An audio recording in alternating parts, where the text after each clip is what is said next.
Hello everyone. आज जो है हम प्रोनाउन में रिफ्लेक्सिव प्रोनाउन का पार्ट 2 में रूल पढ़ेंगे। और पार्ट 1 में हमने जो चर्चा किया था उसकी थोड़ी सी हम चर्चा कर देते हैं कि हमने बताया था कि रिफ्लेक्सिव प्रोनाउन हमारा रिफ्लेक्शन से बना है और इनके अंत में सेल्फ या सेल्फ जुड़े होते हैं, जैसे my self, our selfs, your self, him self, her self, it self, them selfs, one self etcetera. इन्हें सेल्फ प्रोनाउन भी कहा जाता है और जो ये बताते हैं कि सब्जेक्ट ने स्वयं ही कुछ किया है, लेकिन सब्जेक्ट के जगह यूज नहीं होता है, यह ऑब्जेक्ट की जगह यूज होता है, क्योंकि ऑब्जेक्ट की जगह लिखा हुआ नजर आता है।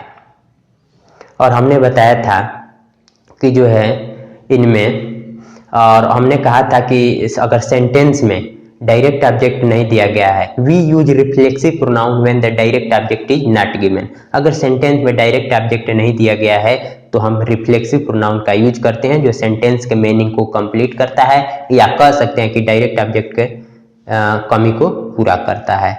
तो ये जो है हमने जो है, अगर इनको डिटेल जो है जानना है तो पार्ट 1 वीडियो को आप देख सकते हैं। अब हम रूल देखेंगे कि हमारे पास कुछ ऐसे वर्ब हैं जिनके बाद हम रिफ्लेक्सिव प्रोनाउन का यूज करना अनिवार्य होता है, अगर इनके बाद ऑब्जेक्ट नहीं दिया गया है। तो यही हम देखते हैं रूल में। अब हमारे पास जैसे adopt, apply, enjoy, pride, avail, present, introduce, exert, drive, acquit, adjust, reconcile, upset, admit, amuse, avenge, resign, revenge, kill, hurt, prepare, busy, address, plume, devote, lay, assert, cheat, prostrate, confine, satisfy etcetera. इन सभी verb के बाद अगर हमारा object नहीं दिया है, अगर इन वर्ब के बाद अगर हमारा ऑब्जेक्ट नहीं दिया है, कह सकते हैं डायरेक्ट ऑब्जेक्ट नहीं दिया है, तो इनके बाद हम रिफ्लेक्सिव प्रोनाउन का यूज करते हैं, जैसे द बियर, एडॉप्ट। अब यहाँ देख रहे हैं इनके बाद हम रिफ्लेक्सिव प्रोनाउन का यूज किया क्योंकि ऑब्जेक्ट नहीं दिया गया था। He could solve this problem if he applied, इनके बाद हम रिफ्लेक्सिव प्रोनाउन का यूज किया क्योंकि ऑब्जेक्ट नहीं दिया गया है। तो ही इंजॉयड हिमसेल्फ, इंजॉयड के बाद हम देख रहे हैं कि हिमसेल्फ यूज किया रिफ्लेक्सिव प्रोनाउन। और मिस्टर पाठक प्राइड्स हिमसेल्फ, रिफ्लेक्सिव प्रोनाउन हमने यूज किया, ऑब्जेक्ट नहीं दिया है। आई प्रेजेंटेड माई सेल्फ, देख रहे हैं कि प्रेजेंटेड के बाद हम रिफ्लेक्सिव प्रोनाउन माई सेल्फ का यूज किए। तो हमने यही बताया था कि अगर सेंटेंस में डायरेक्ट ऑब्जेक्ट नहीं दिया गया है तो सेंटेंस के मीनिंग को कंप्लीट करने के लिए हम रिफ्लेक्सिव प्रोनाउन का यूज करते हैं, और या कह सकते हैं कि डायरेक्ट ऑब्जेक्ट की कमी को पूरा करने के लिए हम रिफ्लेक्सिव प्रोनाउन का यूज करते हैं। जैसे एडॉप्ट के बाद हम देख रहे हैं कि जो है ऑब्जेक्ट नहीं आया है तो हम रिफ्लेक्सिव प्रोनाउन इट सेल्फ का यूज किए, और यहाँ भी अप्लाइड के बाद हिम सेल्फ, इंजॉयड के बाद हिम सेल्फ, प्राइड्स के बाद हिम सेल्फ, प्रेजेंटेड के बाद माई सेल्फ। तो यहाँ जो है देख रहे हैं कि जो है सेंटेंस के मीनिंग को कंप्लीट करने के लिए हम रिफ्लेक्सिव प्रोनाउन का यूज कर रहे हैं। और भी हम एग्जांपल लेकर के समझ सकते हैं। आई देख रहे हैं कि I introduce my self to the STM.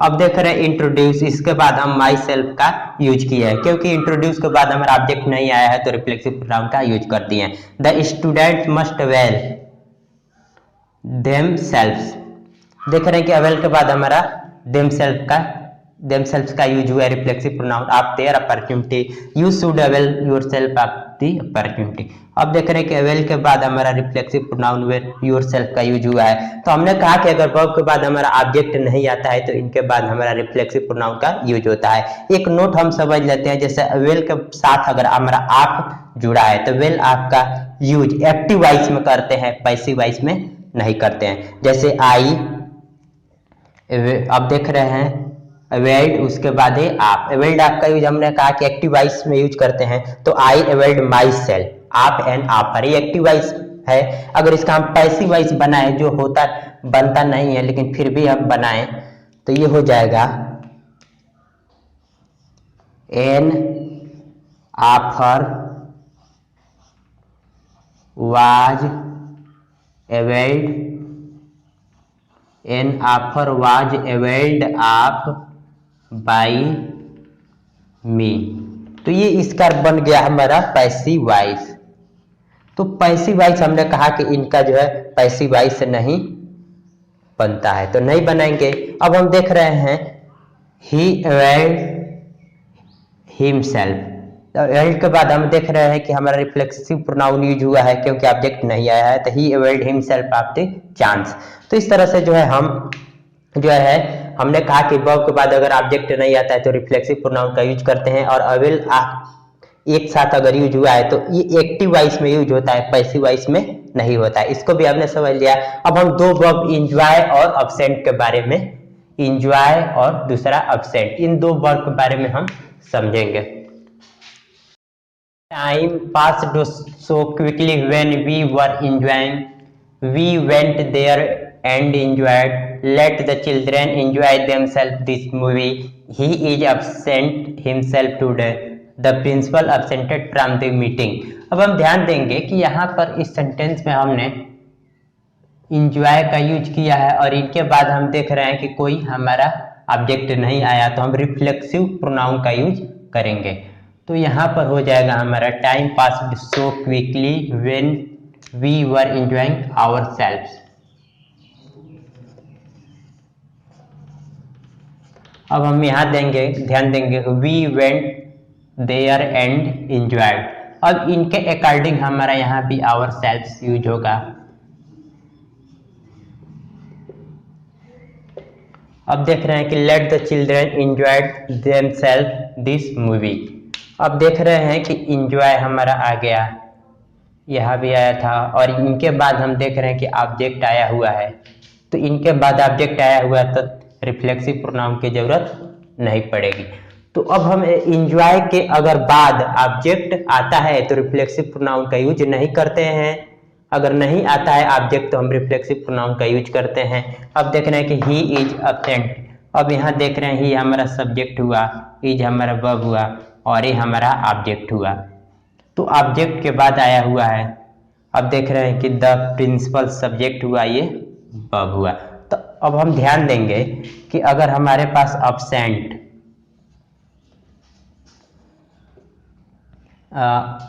Object की तरह यूज होता है, यूज एज ऑब्जेक्ट, अगर हमारे पास एब्सेंट जो वर्ब है ऑब्जेक्ट की तरह यूज होता है तो इनके बाद हम रिफ्लेक्सिव प्रोनाउन का यूज नहीं करेंगे, तो हिमसेल्फ को हमें हटाना पड़ेगा। तो ही इज एब्सेंट टुडे सही होगा। अब देख रहे हैं कि अब इनका यूज अगर वर्ब की तरह हो रहा है, अगर हमारा एब्सेंट जो है यूज एज वर्ब, अगर हमारा वर्ब की तरह हो रहा है तो इनके बाद हम रिफ्लेक्सिव प्रोनाउन का यूज कर सकते हैं। तो अब यहाँ पर हमको क्या रखना पड़ेगा, द प्रिंसिपल के अकॉर्डिंग यहाँ पर हमको हिमसेल्फ रखना पड़ेगा, तो अब जा करके ये सही हुआ। तो the principal absented himself from the meeting. तो अब हम ध्यान रखेंगे अब्सेंट अगर ऑब्जेक्ट की तरह यूज हो रहा है तो इनके बाद रिफ्लेक्सिव प्रोनाउन हम नहीं यूज करेंगे, अगर ये वर्ब की तरह हो रहा है तो इनके बाद हम रिफ्लेक्सिव प्रोनाउन यूज करेंगे। अब हम ध्यान दें, अब आगे रूल देखेंगे कि कुछ वर्ब ऐसे हैं जिनके बाद हम रिफ्लेक्सिव प्रोनाउन का यूज नहीं करते हैं।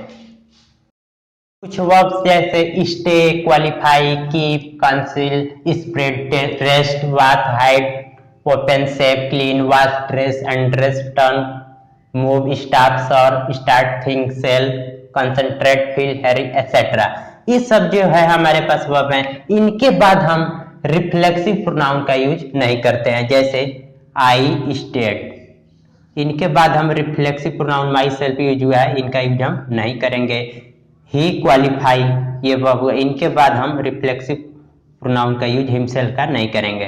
तो ये हो जाएगा I stayed away from my class, he qualified in the test, she kept, इनके बाद हम रिफ्लेक्सिव प्रोनाउन का यूज नहीं करेंगे। तो she kept away from the show, one must bath, अब ये जो देख रहे हैं कि वर्ब हमारा हुआ, इनके बाद reflexive pronoun oneself use हुआ है, इनको काट देंगे। तो one must bath every morning, he bath himself, इनके बाद हम रिफ्लेक्सिव प्रोनाउन यूज नहीं करेंगे। He bath in the river, when the bear approached the boy hid himself. अब देख रहे हैं कि इनके बाद जो है हम रिफ्लेक्सिव प्रोनाउन का यूज नहीं करेंगे।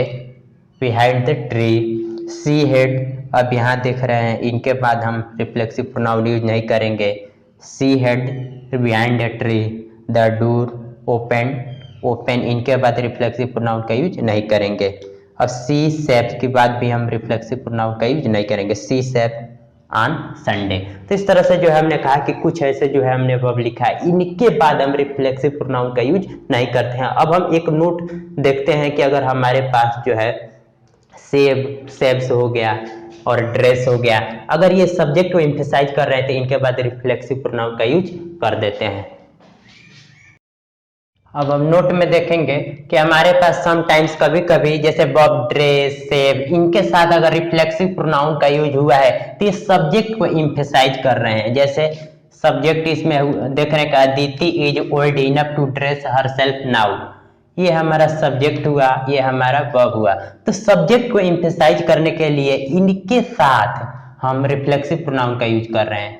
अब देख रहे हैं कि ड्रेस के साथ हम हरसेल्फ को यूज किए हैं। तो यानी कि ये जो है Aditi is old enough to dress her self now, यानी कि ये जो है ड्रेस हर सेल्फ का यूज अदिति को जो है इम्फेसाइज करने के लिए हो रहा है। अब देख रहे हैं कि the barber saves all the people in the town who don't save themself. अब देख रहे हैं कि द पीपल देख रहे हैं, अब देख रहे हैं कि यहाँ पर सेव के साथ हम जो है रिफ्लेक्सिव प्रोनाउन का यूज किए हैं। तो सेव देमसेल्फ का यूज जो है द पीपल को जो है इम्फेसाइज करने के लिए हुआ है। तो हमने कहा कि ड्रेस, सेव, ये सब जो है वर्ब के साथ रिफ्लेक्सिव प्रोनाउन का यूज हो रहा है, तो इस सब्जेक्ट को इम्फेसाइज करने के लिए हो रहा है। जैसे the barber saves all the people in the town who don't save themselves. अब हम देख रहे हैं कि बाई प्लस रिफ्लेक्सिव प्रोनाउन का यूज अलोन, विदाउट हेल्प या विदाउट कंपनी के अर्थ में होता है। जैसे he likes to spend time by himself, he likes to spend time by himself. तो ये जो है इनका अर्थ एलोन निकल रहा है। अब देख रहे हैं कि she can do all the work by herself, तो ये जो है विदाउट हेल्प की बात किया जा रहा है, विदाउट हेल्प। तो हम देख रहे हैं कि बाई प्लस रिफ्लेक्सिव प्रोनाउन, अब ये बाई और रिफ्लेक्सिव प्रोनाउन, यहाँ भी बाई और रिफ्लेक्सिव प्रोनाउन का यूज एलोन, विदाउट हेल्प या विदाउट कंपनी के अर्थ में हो रहा है। जैसे he likes to spend time by himself, तो ये एलोन का अर्थ दे रहा है। She can do all the work by herself, तो ये विदाउट हेल्प का सेंस दे रहा है। अब हम जो है एक रूल देखते हैं, सेंटेंस देखते हैं। जैसे my mother must look after her self, the saint often talks to himself, the principal distributed the books among them, Rita depends on you and me, we put the baby between us। तब हम ध्यान से देखेंगे तो यहाँ हमारा my mother subject हो गया, मस्ट लुक हमारा वर्ब हो गया, और आफ्टर हमारा प्रेपोजिशन हो गया। अब देख रहे हैं कि द सेंट ऑफन, ये हमारा वर्ब हो गया और ये हमारा प्रेपोजिशन हो गया। तो अब हम ध्यान देंगे कि हमारे पास जो है अगर वर्ब प्लस प्रेपोजिशन, ये जो है रूल ये हम बताते रहे। जैसे वर्ब प्लस प्रेपोजिशन, वर्ब का सब्जेक्ट और प्रेपोजिशन का हमारा ऑब्जेक्ट। अगर किसी सेंटेंस में वर्ब प्लस प्रेपोजिशन आया हुआ है तो वर्ब का सब्जेक्ट और प्रेपोजिशन का ऑब्जेक्ट एक ही व्यक्ति और वस्तु को डिनोट करें। सेम पर्सन या थिंग, एक ही व्यक्ति और वस्तु को डिनोट करें। अगर किसी सेंटेंस में वर्ब प्लस प्रेपोजिशन आया हुआ है और वर्ब का सब्जेक्ट और प्रेपोजिशन का ऑब्जेक्ट एक ही व्यक्ति और वस्तु को डिनोट करता है, तो हम प्रेपोजिशन के बाद रिफ्लेक्सिव प्रोनाउन का यूज करते हैं, ऑब्जेक्टिव केस का नहीं। यानी कि प्रेपोजिशन के बाद हम रिफ्लेक्सिव प्रोनाउन का यूज करते हैं, ऑब्जेक्टिव केस का नहीं। तो हम देख रहे हैं कि यहाँ हमने रिफ्लेक्सिव प्रोनाउन यूज किया और यहाँ भी हमने रिफ्लेक्सिव प्रोनाउन का यूज किया। अब हम देख रहे हैं the principal subject, distributed verb, the books object और एमंग प्रेपोजिशन। अब इनके लिए हम ध्यान देंगे, यहाँ बी नाम दे देते हैं इनके लिए। कि अगर हमारे पास ध्यान दे रहे हैं कि वर्ब एंड प्रेपोजिशन में वर्ब का हमारा सब्जेक्ट और प्रेपोजिशन का हमारा ऑब्जेक्ट, ये जो है टू डिफरेंट पर्सन और थिंग को डिनोट करते हैं। टू डिफरेंट पर्सन या थिंग, दो व्यक्तियों और वस्तुओं को, दो विभिन्न व्यक्तियों और वस्तुओं को डिनोट करते हैं। यानी कि वर्ब का सब्जेक्ट और प्रेपोजिशन का ऑब्जेक्ट दो विभिन्न व्यक्तियों और वस्तुओं को डिनोट करते हैं। टू डिफरेंट पर्सन्स या थिंग्स, दो विभिन्न व्यक्तियों और वस्तुओं को डिनोट करते हैं। तो प्रेपोजिशन के बाद हम ऑब्जेक्टिव केस के प्रोनाउन का यूज करते हैं, रिफ्लेक्सिव प्रोनाउन का नहीं। तो प्रेपोजिशन के बाद हम ऑब्जेक्टिव केस का यूज किए। अब यहाँ जो है हमने यूज किया रिफ्लेक्सिव प्रोनाउन का और यहाँ हम यूज कर रहे हैं ऑब्जेक्टिव केस का। तो यहाँ हम ध्यान देंगे कि रीता हमारा सब्जेक्ट हुआ, डिपेंड्स हमारा वर्ब हुआ, यह आन हमारा प्रेपोजिशन हुआ और ये देख रहे हैं कि ऑब्जेक्टिव केस, यहाँ भी ऑब्जेक्टिव केस। अब हम एक लास्ट सेंटेंस ध्यान देते हैं, we put, we subject, put verb, the baby ये हमारा ऑब्जेक्ट। अब देख रहे हैं कि ये हमारा प्रेपोजिशन हुआ।